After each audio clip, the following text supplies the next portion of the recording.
times, I think, in everyone's lives here where we've thought too much, taken too much time to make decisions, and it leads to a lot of lack of clarity. It leads to a lot of lack of clarity in terms of how we're going to show up, how we're going to be the best version of ourselves, the decisions that we're going to make. And a lot of the time, this leads to a common paradox. And the paradox essentially is the more you wait for making decisions or really just thinking through things, the more clarity that you're seeking, you're actually becoming less able to act, less able to make that decision, whether it's a life change, whether it's communicating with a new group of friends at a school, if there's a new social circle that's entering the room. It's something that we really need to consider. And how the brain essentially works is, I'm not a big expert, but I'm extremely passionate about how we can really go into ourselves, bring out that volition, and really take the next step. And how our brain really works, from what I found, is we're constantly making predictions. We are constantly thinking about what next, if we're having a conversation with someone, how they're going to perceive us. We're also thinking about how, what's the next decision that we're going to make as well. And something really interesting that I came about was neuroplasticity. Now, this might be a common term for some people here, but maybe a new term for other people. It essentially developed in the 1940s where, through a principle called Hebbian learning.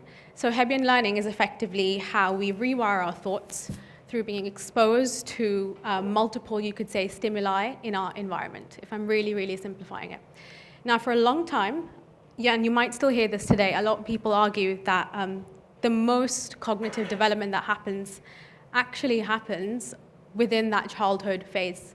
That's why a lot of students, a lot of children are very good at learning, they're very good at being in the present, they're very good at picking up languages, and their sensory compass is extremely strong. But since the late 20th century till date, what we've realized is actually cognitive rewiring and the ability to reorganize its structure and function is really something that's lifelong. And we should pause for a second to really think about what that means. There are hundreds of stories of people who have survived ailments, to injuries, to being also innately special in terms of how they've come to this planet. And we've actually been given this gift of our brain. Honestly, the most important thing that I came to realize was how we can really hone the strength that we have in our thoughts and how we can change them, rewire them at an exponential rate to truly shift our identity. So this isn't supposed to sound like a motivational speech, but it's more to really kind of educate people on the fact that you can start again. You can always think about another way to do things, think differently, and that's where innovation really starts. So in a nutshell, we've talked about how we operate through predictive thinking. It's that paradox that we were discussing earlier about, waiting for clarity and how that really costs us a lot of time and being unable to make that action. But essentially, our brain learns through patterns, multiple experiences, repetition, and those predictions and actions basically tell us that identity can be trained. It's not something that you're just born with, whether that's a family that you're born into, a country that you're born into, a situation even. We all have our shortcomings and our circumstances, but this is something that we can really hone into. Therefore, it's definitely something that's not merely discovered. And when growing up in my teens, I used to be an extremely ambitious, and still am, a little bit of a wild child thinking about, how can I find myself? And you find this verbatim, this quote across Pinterest, across Instagram, even across conversations. But really, it's not about waiting. It's about actually proactively going out there, making those choices, those decisions that are really, really hard, and sometimes extremely uncomfortable, and seeing how you can really navigate that. So operating in discomfort is a common theme, that comes up in our daily lives, but it's something that we need to proactively really think about, because that's really where the real growth is. Now, taking a very, very real example, what I was saying at the very start of my talk of this being an extremely vulnerable moment. This house represents where I live, essentially. It represents my brain. So we have basically different windows representing different countries and geographies I've had the opportunity to study and work in. So a quick little background on me. So I was born in India, brought up in the UK, in London, and I also did the majority of my education there. I also studied in the Netherlands, and then I did some of my GCSEs in Dubai. And also, I started working in France just a couple of years ago after also working in the UK, but you get the gist. Now, looking at this image, you might think on paper, if you didn't meet me, that this individual is potentially poised to take on certain levels of uncertainty. Obviously, no one's perfect, has a certain level of confidence. But honestly, the story was very different. I showed up to be confident in some realms, in some departments, but I also waited. And I waited far too long in retrospect in certain things, and that cost me in different ways. And the main lesson that I really want to make sure it really comes across to each of you, in whatever, again, I emphasize circumstance it is to really push yourself out of your comfort zone. So it was a different game of adapting, yet waiting for the right moments, feeling unsure, yet I kept showing up, confident, as I was saying, in some key realms, yet quiet in significant ones too. So it almost felt like I was playing this game of tennis constantly. I was waiting, yet acting, perhaps sometimes sporadically, perhaps when I've known exactly what I wanted to say. And it started off mostly, actually, when I graduated from university. I became to be quite a confident person in university. I had a very strong group of friends. I loved what I studied. And then as soon as I got into my first corporate role, which was at a very big MNC, I realized that actually I have a very loud voice inside my head, but a very small one coming out of my mouth. Which was, something that, again, is a big paradox, and it's definitely not easy to overcome. It really, really was that breaking point for me where I understood that, okay, what can I do to change this? Because my radar, my compass is constantly on. I'm constantly observing. I'm constantly absorbing. It's not like I'm completely silent, but I was just taking so much in. And I just thought to myself, how am I going to take the next step now? What am I going to do from here? Am I going to stay in the same state, in the same sense of identity? And there's nothing wrong with being shy. There's nothing wrong with being quiet at certain points.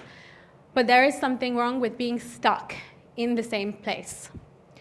And that's where I started to do my own research on neuroplasticity, how the brain works. And these are just some of my main key takeaways on why I feel it's important for us to actually consider this, why I think it's important for us to even Google it if you're not that interested. Just know. Firstly, leverage.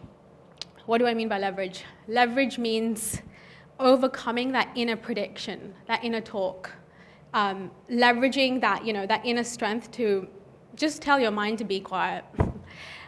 Secondly, and actually most importantly, architecture, which is why it's in the middle of the slide. Architecture to navigate and design your life in the way that you truly want it to be.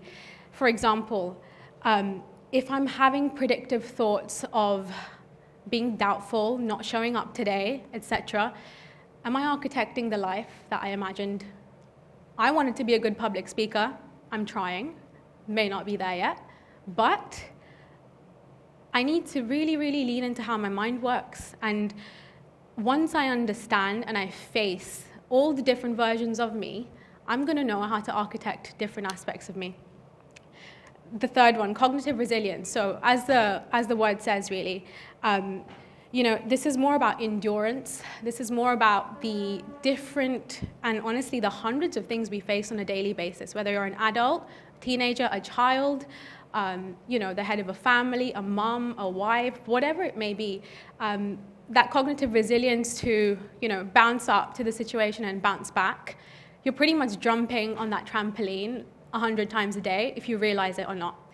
And another key example to really showcase that is in our brains, actually, every second there's at least 1 to 10 neurons firing from the front to the left, to the back, to the right. And that's because of the things that we're seeing, and that's also because of the things that we're saying and how we're acting. It can be as small of a thing as your body language when you walk into a room, a neuron fires. As maybe a smile that you pass to a stranger that you've never said hi to. Again, another neuron fires.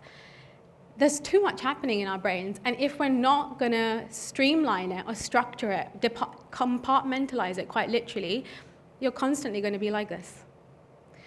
Capacity to self-regulate. Now, this is a very important one, and this comes back to what I was saying a little bit earlier about how people can really heal themselves and really transform their identities, and that's even from very, very badly strucken physiological states.